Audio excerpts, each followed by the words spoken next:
After my first few grows, I moved house and I had to change how I was growing. My new bedroom wasn't small, but it didn't have the alcove or the space where I could just set things up like before. And at this point, I was starting to advance a bit with my growing.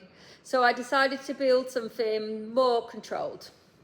At the time, grow tents weren't really a thing like they were now. So I got a friend to build me a cupboard out of MDF and plywood. It was done 1 meter by 1/2 meter, so it was a very small cupboard. Underneath that was another storage cupboard with 2 doors, and that's where I kept all my nutrients and equipment.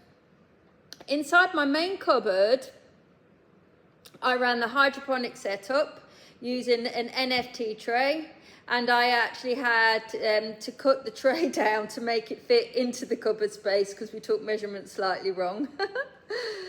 And by this point, I had the proper equipment, I had a carbon filter, and I was using the grow shop that was just around the corner from where I now lived. Because the space was so small though, I used what's called a sea of green approach. So instead of growing big plants, I filled the space with lots of smaller ones. I'd take the cuttings, put them straight into the hydro system, let them settle for a few days, and then flip them into a flower quite quickly.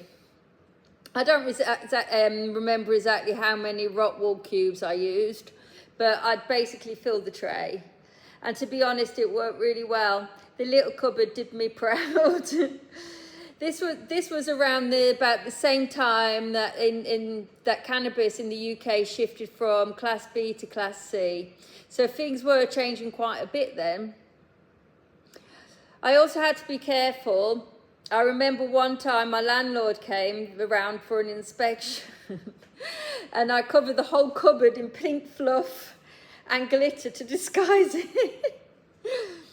The setup taught me a lot about working with limited space and adapting, and it was a big step forward for me on my growing journey.